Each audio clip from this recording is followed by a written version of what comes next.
All right, good morning, folks. Today is Thursday, April 28th. Welcome to First Things First, Simply Cyber's daily morning cybersecurity threat briefing. I'm your host, Gerald Auger, and over the next 30 minutes, I'll be delivering the top cybersecurity news stories of the day and providing expert analysis on each of these stories. What it means to you as a practitioner, or if you're looking to break into the industry, definitely some value here for you, fam. Shout out and thanks to this stream's sponsor, Barricade Cyber Solutions. Cyber criminals have stolen your company's data and derailed your business operations. Barricade Cyber Solutions will help you resolve this ransomware attack and get your business back on track. Hopefully, somebody at Austin P State is part of the Simply Cyber community and they have contacted Barricade Cyber Solutions because they are dealing with a hot mess over there at that university this morning. I want to remind you, if you hold professional certifications that require CPEs, each episode of First Things First is worth half a CPE, so it adds up. 2.5 a week, 10 a month. Be sure to literally comment, say something. That way it'll be recorded that you were here and you can defend it if you get audited. It's definitely the easy and most enjoyable way to get CPEs, believe me. If you're live, I see you 34 people getting in here, settling in for the morning. Thanks for being here. I genuinely appreciate it, and I hope you know that. If you're catching it on replay, thanks for catching the stream. That's why we make it available on replay, so it's accessible to everybody. That's the goal of Simply Cyber. Make information security accessible. If you want to jump, you know what helps? Having a timer. If you want to jump right to the news, when that ticker right there, this guy right here, when it gets to 0, we'll start the briefing. But so if you're not into like the pleasantries and the hanging out and all that and the good mornings, letting people meander in from the coffee station out in the lobby, then just grab that timer, scrub to the right. Like it's like anti-Beyonce, right? To the right. And when it gets to 0, we'll dig in, right? But until then, for the next 2 minutes and 24 seconds, I will be welcoming people into chat. I see everybody queuing up and saying good morning, everybody. This is awesome. Excuse me. The timer font is Bodini Old Style or something like that, which is the same font as everything else on the front page here. So I don't know why it looks different. It's definitely covering up my name. So let's move that over. No, I don't like that. Yeah. Hold on, guy. So let's see Justin Gold. Yeah, sorry about your car, man. That definitely sucks. Hopefully that thermostat gets repaired quick. Hey, Spastic. Yeah, exactly. Hey, Wayne. Good to see you. Christopher Blair, excuse me, Joey Hyde. Glad you like the font. I do too. Any thoughts, guys, on... I was thinking about changing the black font over the light blue to a red font that kind of contrasts. According to the color wheel, that's the opposite. Let me know. It looks good to me, but people watch on mobile. Thanks, Christopher Ward. People watch on mobile. People watch on different ways. So I want it to be, obviously this is information I want you to see. So if you can't read it, that's a problem. Hey, what's up, Tom Pike? Good to see you, Kayla Rose. Hello, K. Scott Powell. Love the coffee. Love it. Got the soundboard all queued up. I built a different soundboard for when I play red versus blue. We got a couple new shows. We got Radar tomorrow. I'm doing a new show with ThreatGen called Deep Dive, where it's kind of like, you know how with First Things First, we go an inch deep, a mile wide on all these stories, like one story, like 2 minutes a day, each 7 stories a day, like 50 stories a week. We're going to pick one story and we're going to go deep. We're going to talk about kind of how the hack worked or how the attack worked, the technical pieces, the macro level pieces, so it'll be fun. We'll give it a shot, right? This is French Roast for me, Junior. Good to see you in here, Junior. Hey, Nick Barker. Love it. I don't have an E Honda. I do have Ryu, though. Throw a couple fireballs first thing in the morning. And then we've got ready. I was thinking about doing this. You tell me. I don't know. Like when it's time to start First Things First, do we do this? Oh, it's kind of hard to hear with the music. Yeah, get that going. All right, guys. Thanks, Cyber Norse. Come join us for that deep dive. It's a new pilot episode, so we'll give it a shot. All right, guys. Looks like the timer's there, so let's keep our word to the people on replay. Whoa. From the CISO series, it's cybersecurity headlines. It's Thursday, April 28th, 2022. CISOseries.com. Russia experiences hacks at scale. Up until Russia's invasion of Ukraine, many cyber actors specifically didn't target Russian-speaking countries, as many malware operators were based in Russia or surrounding countries. Wired reports that the country is facing an unprecedented wave of hacking activity since the invasion. Most of this activity comes in the form of DDoS attacks against websites and services performed by hacktivists, the Ukrainian IT army, and other forces. Researchers have also found ransomware campaigns now specifically targeting Russian organizations, actively seen scanning for bugs, indicating more advanced campaigns are planned. Researchers at Kaspersky found that DDoS attack numbers have roughly returned to pre-war levels, but the length of the attacks has significantly grown, with the longest lasting 177 hours this year. State Department puts a price on Okay, couple interesting things. One, they mostly talk about distributed denial of service attacks, which yes, that's very difficult to defend against. You can do different techniques, like stack tweaking and changing like the time to live for a web server queue and stuff like that. But with distributed denial, the amount of traffic and the amount of different endpoints pushing that traffic becomes very difficult to properly, kind of stop from happening. One thing I will say about this, I find it interesting, not surprising, although I didn't think of it myself, but now when they say it, it's kind of crazy. Think about a sports team that never really gets tested in the playoffs, right? They're just rolling on people, and they get to the finals and they get punched in the mouth. And then they're like, oh, and then they lose the finals, right? This is kind of what's happening here. Think about this. Russia, for the longest time, yes, there's some nation state level stuff of espionage and all that. But for the most part, a lot of the top tier ransomware groups, cyber criminal activity groups, carders, these type of activities have been operating kind of in, I don't want to say in Russia, but they've been operating with like kind of cover from Russia because they're not attacking Russia and Russia's not extraditing them, right? Or investigating them. So there's been this thing, but the thing is, Russia hasn't really been tested too heavily on defending, right? It's not like they're getting their metal tested regularly. So to translate this to corporate life, you can talk about, hey, we really should do inventory, we really should patch stuff, etc. But it never really rises to the occasion of like, this is a priority, right? People were talking about digital transformation is like, it's going to take 3 years to digital transform everything. And then COVID hit and it like took 3 weeks and everybody was working from home, right? Imagine that, right? So to bring this all back here, I find it wildly interesting that because Russia was never really tested, that they're vulnerable, frankly, to this kind of attack. Now, again, distributed denial of service attack, that's really difficult to defend from anyways, but I'm thinking they're getting attacked at various levels. Anonymous certainly is. Petch's head.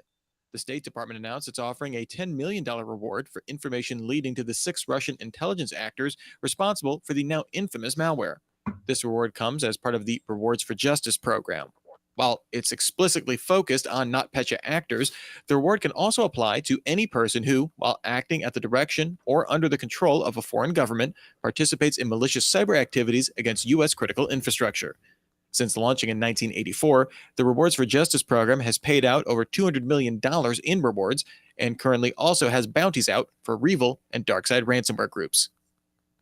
Okay, a couple interesting things. One, State Department, which is basically the department within the United States federal government that deals with foreign countries, offering $10 million bounty. NotPetya is famously the ransomware, or no, it wasn't ransomware. It was a wiper that took out Maersk shipping, and apparently it took out the Chernobyl radiation monitoring system, which I had no idea, and did $1 billion in damage to a number of U.S. organizations, according to the story. So very interesting. One thing I find kind of convenient, okay, this is where maybe I'm just cynical or I'm old and I've seen these things a few times, but check this out. We have had many attacks in the last, 5 years, right? NotPetya was 2017. It's 2022. We've had many, many attacks in the last 5 years. Why now is the State Department offering $10 million for that leads to the arrest of 6 Russian intelligence hackers responsible for NotPetya?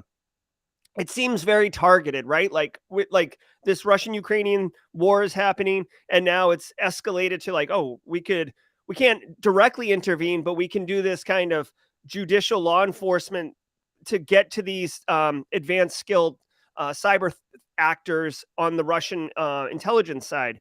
So, I find it an interesting chess move of the United States to go this way, because I feel like they could have done this years ago, right? So why is it now? And it seems kind of, it seems obvious to me as like a simple-minded, non-political person. But anyways, so if you know anyone that can lead to the arrest of these people, you can make a $10 million payday. I wonder if these are the same 6 people that we saw the Department of Justice pull up yesterday when we talked about that really cool art. So anyways, the heat is on. 2/3 of organizations hit with ransomware. According to Now that Sophos' sounds State of accurate. Ransomware 2022 report, 66% of organizations surveyed were hit with a ransomware attack last year, up from just 37% in 2020. This comes as ransoms paid by organizations increased nearly 5-fold on the year to an average of $812,360. 11% of organizations said they paid ransoms over $1 million, up from 4% in 2020. Organizations paying less than $10,000 dropped to 21%. Overall, 46% of organizations that had data encrypted paid ransoms, including 26% of organizations that were able to restore data from backups. 83% of mid-size organizations had cyber insurance policies, with 98% of incidents paying out for costs incurred, including 40% covering ransoms themselves. Yeah. So this is interesting. Okay, guys, this is really interesting.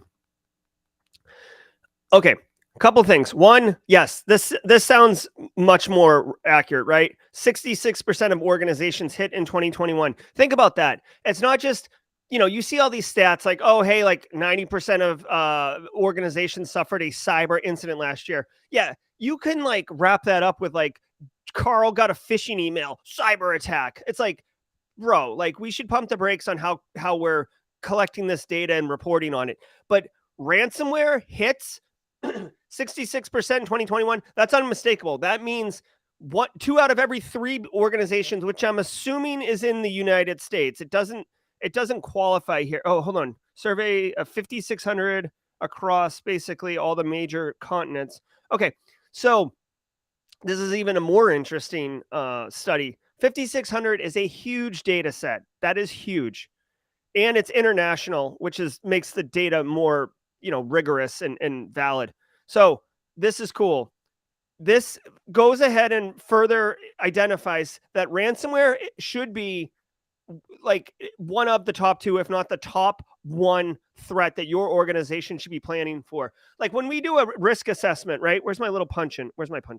Like when we do a risk assessment, and you should be like, yeah, what's our control states? What is our gaps? And then you should be doing a threat assessment. Like what organization are we, or what industry are we in? How big's our organization? What countries do we operate in? How much revenue do we make, et cetera? And all these factors should qualify into your threat assessment. But guess what? Throw your threat assessment in the trash until you address ransomware. You should almost work backwards in the threat assessment perspective, where you say, okay, here's all our controls and gaps. Let's assume ransomware. What are we doing for ransomware? And what are we doing to protect from ransomware? What are we doing to, you don't really need detection controls from ransomware, because guess what? The threat actors handle that for you. Hold on 1 second. Let's do this. Woo! Spicy? Listen, threat actors are going to tell you that they've ransomwared you. That's absolutely in place. So protection and response and recovery are the absolute critical things that your controls need to be in place for your organization. And if you get any pushback on, well, why do we need to buy this, or why do we need to invest time and resources on this? Take this report, print it out so it's nice, big, and thick, and drop it on the CFO's desk and be like, bro, we have a higher than 50-50 chance of getting ransomware. You flip a coin, it's more than likely we're going to get it. So if you like gambling, sir, ma'am, then please hop in and let's just run it. Let's just ride it. Let's ride low on the hip on a train bound for glory, right? No. And on top of that, like there's so much meat in this story. It's outrageous. Listen to me. Listen, it highlights that the report is saying that 83% of organizations, 83% of 5,600 said they've taken out insurance that covers them in an event of a ransomware attack. The other 17% can't get cyber insurance. I guarantee you that's why they don't have it. It's not a decision that they made that they weren't going to get it. They were told by the company they're not going to get it. Okay.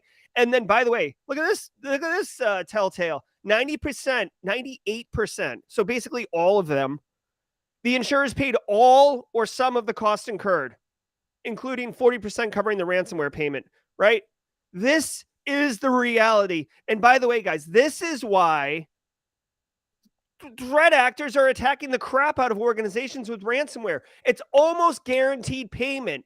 And the insurance companies have negotiators. The insurance companies already have the Bitcoin and everything like that. Like they are ready to pay. And the threat actors know this. I actually read on the Conti papers in prep for today's meeting. I read the Conti papers. Dude, Conti has people on payroll that work at the insurance companies, like secretly, right? And they'll hit, like, let's say Ford Motor. And then they'll contact their guy inside Ford Motor and be like, all right, how much is their insurance policy worth? What are they discussing about paying? And the person will say they're willing to pay up to $78 million. And like, you've currently asked for 250 million, right? So then Conti will come right back and be like, we've changed our demand. We're willing to do it for 78 million. And they'll nail the maximum saturation for money because they've got that insider. On top of that, they'll have journalists on payroll. I'm telling you, Conti's out of control. And if other threat actors are operating that way, it's nuts. Long story short, cyber insurance is becoming harder to get, but it's almost because you have it, you're more of a juicy target. It's a really weird dichotomy of protecting yourself while increasing the target on yourself. All right. Thank you for indulging me as I flipped out about that. Negotiations resume on U.S. consumer privacy legislation. The Wall Street Journal reports that bipartisan negotiations on a long-stalled privacy bill resumed in earnest. This comes both from increased consumer pressure, but also with tech companies themselves calling for regulation after years of resisting it. Part of the reason is that 4 U.S. states have passed privacy legislation themselves, and the federal law would presumably supersede those laws for a more consistent policy. Proposed regulation would let consumers access personal information with a right to change, delete, or migrate it, as well as letting consumers opt out of sharing data with third parties. There seems to be a limited window for this legislation to pass, as bipartisan differences could stiffen as the midterm elections get closer. Thanks to... Yeah, okay. So a couple things interesting here. One, they actually say here that if anyone's used TikTok, it's kind of unbelievable how easy it is to fall into like a TikTok hole and like lose time.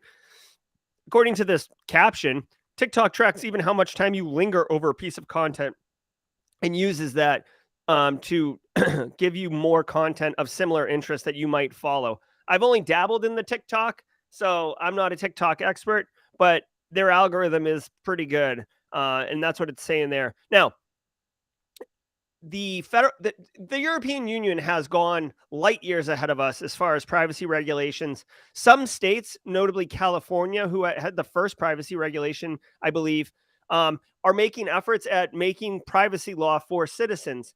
Now, because big tech is the modern robber barons, they are pushing back because it is that data points that allows big tech to be incredibly wealthy. Think about what Facebook does with their data. Facebook does with their data.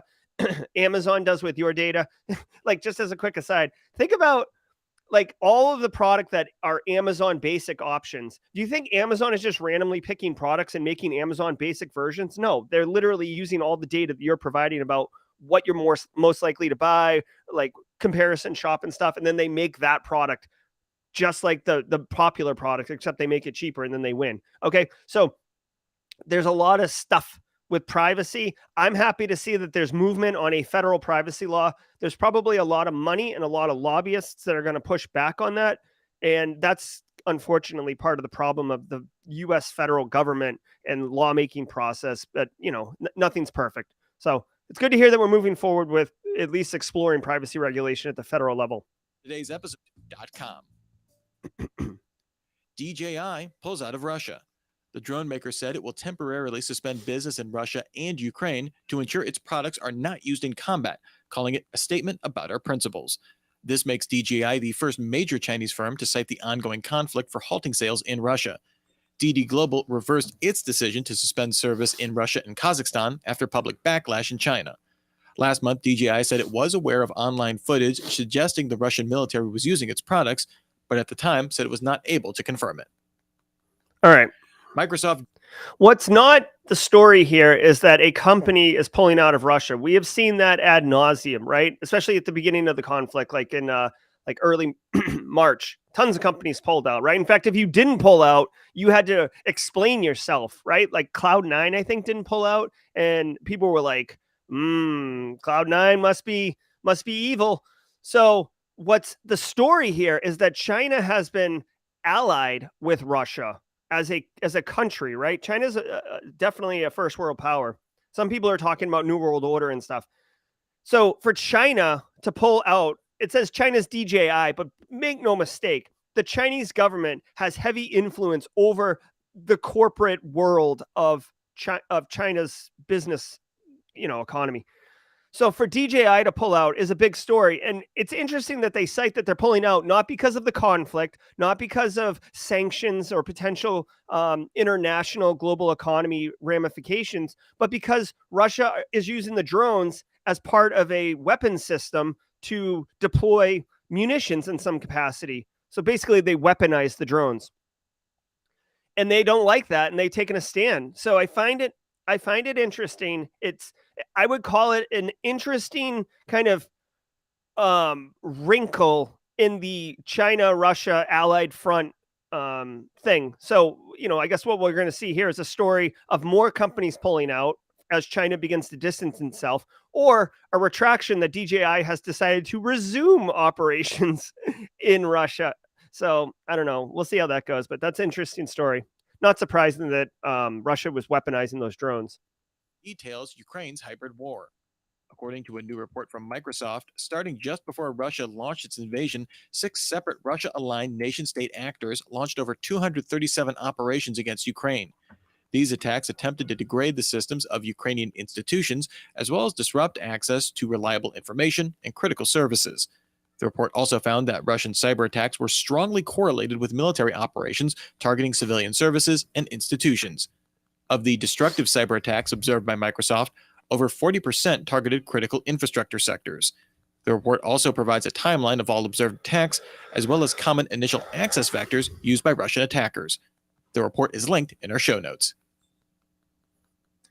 Okay, so this is interesting.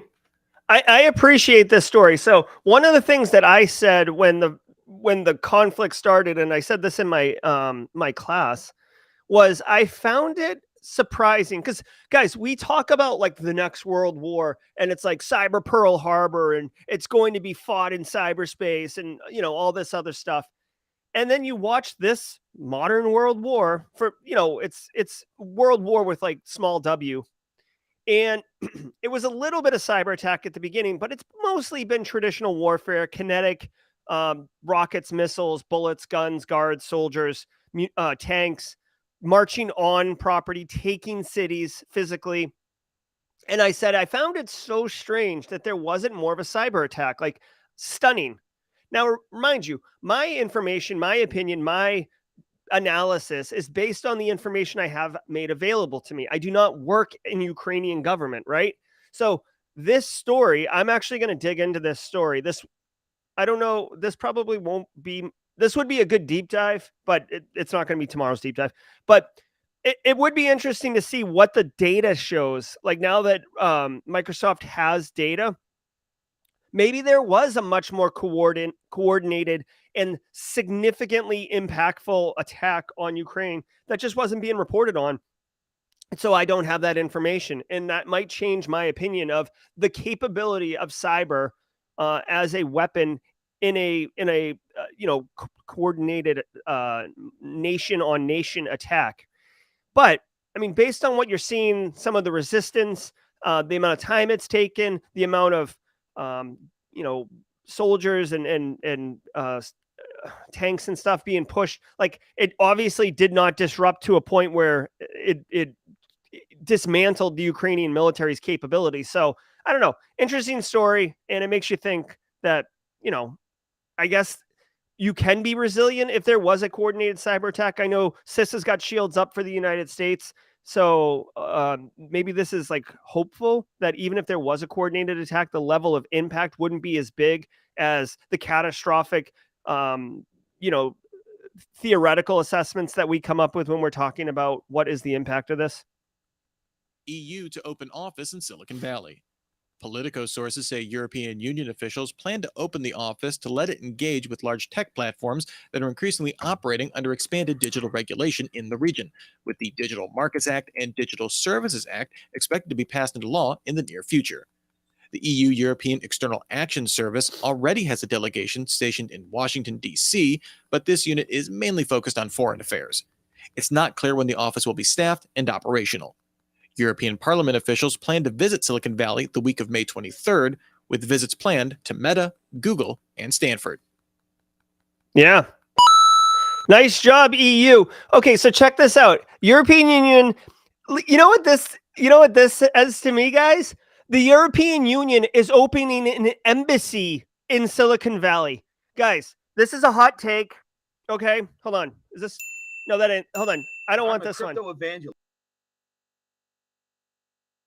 One. I don't know where that is. Is this it? No. Whatever. Sorry, guys. Pretend I just did the Mortal Kombat toasty one. Listen, this is a semi-hot take, influenced heavily by Charles Finfrock. Also, David Meese, good to see you in chat. Hope you're feeling better. Listen, here's a little bit of a hot take.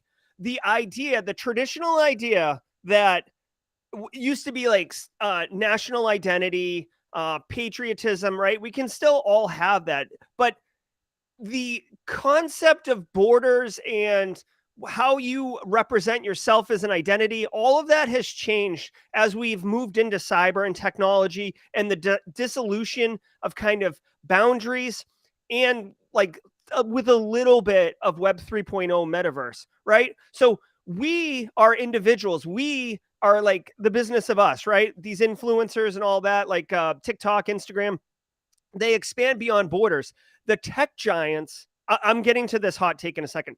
The tech giants have expanded their power heavily, right? Beyond nation states, right? Think about Elon Musk of Tesla. He has his own space program. What 40 years ago, what non-country would have its own space program? We have two, Bezos and Musk. Elon Musk is drilling holes under Los Angeles to make his own road system. What individual tech company does that? Do you see what I'm saying? Like the idea that you need to be a nation to have these wide geopolitical powers no longer matters. And this right here further supports that. The European Union, which is basically like a loose affiliation of European countries, is opening a base in Silicon Valley. But to me, when I read that, it looks like an embassy because they need to coordinate with these powers. They're not nations, but they have the same influence and power as nation states in order to coordinate large-scale efforts and rollouts and make sure that the international norms of behavior are being met. It's a really wild paradigm shift, guys. I really want you to think about that. Think about like Meta, Amazon, Google. They operate internationally. They have more money than a lot of countries do. They have a lot of power, a lot of people. It's nuts. So anyways, interesting that European Union's opening an embassy in Silicon Valley. That's what I'm going to say. Elon still needs approval to tweet.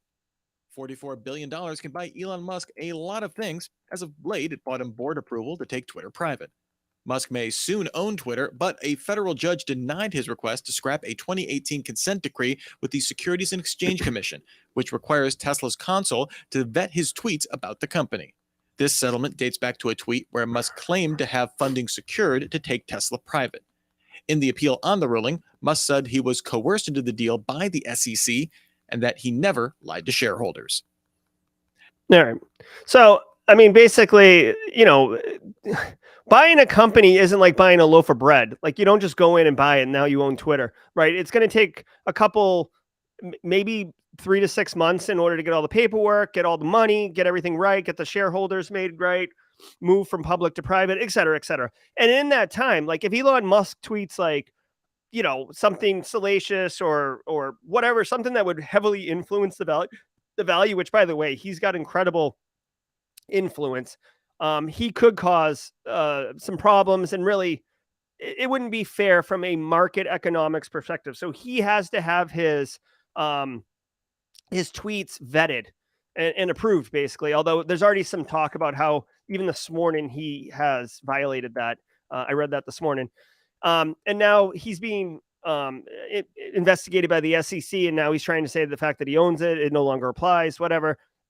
I feel like the story isn't about this SEC settlement. It's more about him tweeting and his plans for changing Twitter and all this. I already saw he wants to make DMs encrypted end to end, kind of a la Signal, which I think is actually a cool idea. So this isn't the end of Elon Musk and Twitter and judges and SEC. He's literally one of the most powerful people in the world. And getting back to my previous point about the EU embassy, he's not an elected official, guys. He's just happens, because of the big tech robber barons and because of the power, influence, and everything of big tech, he's one of the most powerful people in the world. And he literally just got $44 billion in like 3 days. So anyways, crazy stuff. That just about does it for this Thursday edition of... Yeah, that does just about do it for this Thursday edition. Thank you, CISO Series. Very nice. All right, guys. So that's going to do it. I did have a little spicy flip out. Hope you enjoyed that with the new overlay. I'm a big fan. Give a coin. All right, guys, really quick. Later today, hopefully you enjoyed the resume review with Josh Mason. Ken Underhill, really good guy. He's a giver and a patron of the cybersecurity community. Definitely delivers a lot of value and helps people out. He'll be on Outpost Gray, Jack Scott's show later today at 3:30 to 4:30. Be sure to check that out. And then right after the Jack show, David Klein will be on talking about Conti ransomware gang analysis. And I have done a ton of research on the Conti papers to help prep me for this particular talk. So I hope you can join us 4:30 p.m. Eastern Standard Time for a Simply Cyber live show. As I mentioned, tomorrow, I've got First Things First at 8 a.m. You guys all hop in there and we'll have a good time with our morning briefing. And then we're doing a new show, Deep Dive, at 3:30. And then What's on Your Radar, right on the heels of Deep Dive, where we're going to basically go around the horn on what's been on people's radar. Real quick, Kelvin Leonard, thanks so much for the sub on the squad membership. Give you that wow. Guys, appreciate everything you do. It is Thursday, April 28th. Y'all be good, and we will see you later today at Outpost Gray Stream or Simply Cyber Live. Be good. Take care. Thanks.